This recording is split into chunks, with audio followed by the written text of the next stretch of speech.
Hello, everybody, and welcome to another episode of Rando Rob. It is Monday, and of course, that means you are getting a new episode of Rando Rob today. So sit back and buckle up for that excitement.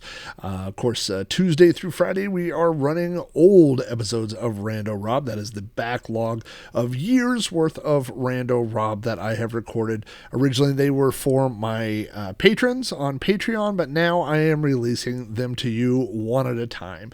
You can catch those on YouTube if you go to youtube.com/Rob O'Hara, or you can listen to an audio version. You can hear that on my website at podcast.robohara.com, or you could go to iTunes, Apple Podcasts, and look for Rando Space Rob and listen to these episodes. You won't get to see the actual items, but you will get to be entertained by my sultry voice and awesome knowledge of retro items. And what could be better than that? So, on this episode of Rando Rob, I have an item that I purchased last year, although this object was manufactured in 1982. 1982 was a huge year for video games, arcade games, and there was one king of the arcades at that time, and it was Pac-Man. There were lots of big video games, or arcade games. Of course, you had your Donkey Kong. People loved Donkey Kong. Defender was huge. There were lots of Galaga and before that Galaxian, Space Invader. So there were lots of mega arcade hits. But Pac-Man was one of those games where it was so instinctive how to play, or maybe it was intuitive is the word. There was no fire button even. It was just a joystick and eat the dots, avoid the ghosts. It was super simple. And of course, those of us that had, like I did, Atari 2600s or Atari VCS systems, we got that home version of Pac-Man that was not very good. Pac-Man is often combined together with E.T. in conversations about the video game crash of 1983, which I did an entire episode of on You Don't Know Flack if you want to go listen to my thoughts and a little bit of the history about the video game crash of 1983. But the reality was, and I think probably to people that were a little bit older than I was, in 1983, I was 10 years old. But so a lot of people, when they saw the quality of these games, of arcade games that were being ported to the Atari 2600, they were not impressed. But as I always said, and I'm sure I said on that podcast episode, when you were 10 years old, it beat the alternative of not playing Pac-Man.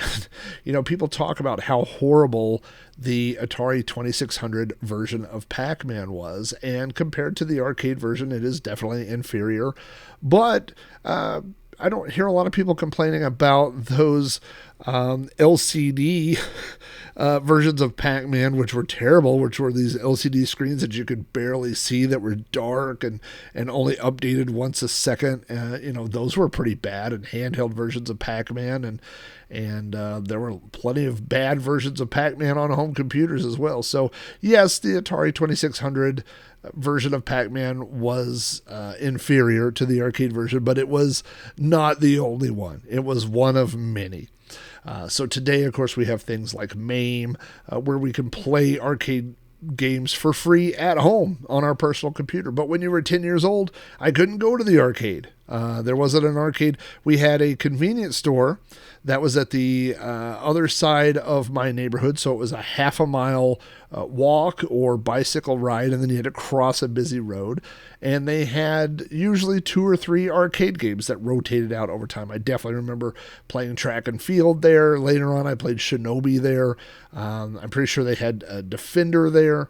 So, but that was it. That was our option. So if you wanted to play Pac-Man at home, if you playing the version on the Atari 2600 may not have been as good as the arcade version, but if you didn't have a ride to the arcade, then it was better. It was better than not playing Pac-Man at all. And so, anyway, my wife and I went on a road trip last year. We went to St. Louis, and I wish I had written down the place, but we ended up at a small antique mall, and it was great. Now, there are things that I'm looking for in antique malls, and there are things I'm not looking for. I'm not a furniture guy. I'm not an old furniture guy. I'm not a retro, tables and chairs and things like that. I know some of my friends enjoy that stuff, and that's awesome, but that's not what I'm looking for. I'm really looking for 70s and 80s toys and electronics. That's basically what I'm looking for. And this was one of those antique malls that was just filled with that stuff. A lot of times you'll go to an antique mall and they may have, 100 booths, and there are 3 or 4 that have the stuff I'm looking for. And the rest of it is furniture, clothes, wall knickknacks, things like that. But there'll be 3 or 4. But this is one of those that was like 75%, 80% was all 80s stuff. It was so great. And sometimes those things aren't priced for me. A lot of times at those boutique type places, you get boutique pricing. You get expensive retro, type prices, collectible prices, which also I'm not looking at for. So if I find an item that reminds me of the 70s or the 80s that I had, or something that I'm looking for, and it's in the right price range, then it's a win for me. And there were so many wins at this particular store that day. And one of those wins is this 1982 Atari Pac-Man baseball cap. Now, I'm holding this up to the camera. For those of you watching the video, if you're listening to the audio, you can't see it. But I'm going to tell you that this is a pretty standard 80s baseball hat. The brim on the front is completely flat. I guess today you would call this like a trucker hat. It has a big white, almost a billboard in the front that says Atari Pac-Man, and then it has a picture of the Atari Pac-Man. Which is the same Pac-Man, I believe, that was in the on the box and in the marketing stuff. And then there's a bunch of legalese. I mean, it does say Atari Pac-Man, and then right behind Atari, it has the registered symbol, the R with the circle around it. And then it says Pac-Man, which is trademarked. And then underneath that, it says Pac-Man and characters are a trademark of Bally Midway Manufacturing. Licensed to Namco America. And then the back part, of course, this is a snap. This predates the old cool Velcro bands like I normally have on my hats. So you've got these snaps, and then the whole back part of the hat is yellow mesh. So the bill is yellow, the main part of the hat is yellow, and then the front part is white with the silk screen logo and graphics on this. So when I saw this, I immediately fell in love with this. I thought it was so cool.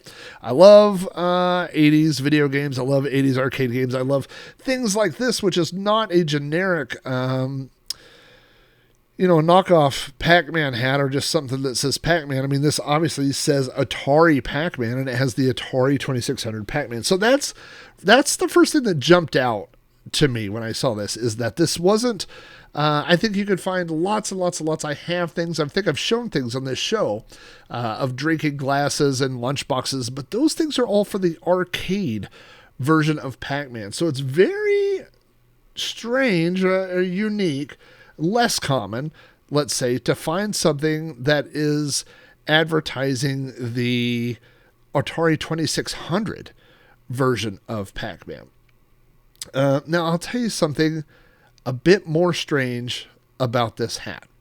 I'm not sure what the history of this hat is. I don't know if it was sold through Atari catalogs. I don't know where it was sold. I don't know how you got it. It almost feels like some sort of like a gift or an award, or something like, if you buy this, we're going to throw this in, that sort of thing like that. So I looked on eBay to try to find the history of this hat, and there are no hats that look like this on eBay, nor in the history of items that you could see on eBay are there any Atari Pac-Man hats. I spent some time on Google and Google Images and searched for Atari Pac-Man baseball hats and couldn't find any. Now, my friend Ferg, who does the Atari 2600 Game by Game podcast, found one other picture of a similar hat, of an identical hat, let's say, which answers one question but leads to more question. And the question that it answers is, was this hat a one-off? Is this hat completely unique? Did somebody make this hat? And if there's pictures of a second one that looks just like it on the internet, then I would say no. I would say that these were for sale somewhere. But the question is, where? Where could you buy this hat? Where could you get this hat? I don't have an answer to that. I don't really know where this was available, if this was a catalog item. Atari sometimes had the little catalogs they included, but I have not been able to find anything about where this hat was sold. It's a bit of a mystery. Now, I will tell you one thing about the hat. This is just a random thing, but the front of the hat, the white part of the hat that has the graphics, and the logo and all that stuff, is very, very thin. Now, I don't know if it was... It's almost like it won't, like the hat will barely stand up under its own weight. Like if you put it on a shelf, it starts to sink. If you can see the video, it's crumpling in on its own weight. It won't hold itself, where any normal baseball hat maintains its shape when you take it off your head. So it's amazingly thin. So I don't know if it was always that way, or if this fabric just... I mean, I don't think it could have got thinner over the years, but maybe it got weaker or something. I don't know, but it doesn't. It just feels like it's very inexpensively made, like made from cheap or inexpensive materials. Like it wasn't designed. Like this isn't something that you would have gone into a store and paid $10 to $15 for. It doesn't feel that way. It feels like something that would almost be like a bone, like the bare minimum. Like you bought something and they threw this in. You ate 10 cans of Pac-Man cereal and you got this. Oh, I didn't even look at that. That's a possibility that it had some now, because again, Pac-Man cereals is the arcade game. I don't think they had the tie-in to the Atari version. So anyway, it does feel kind of like flimsy and lightweight material.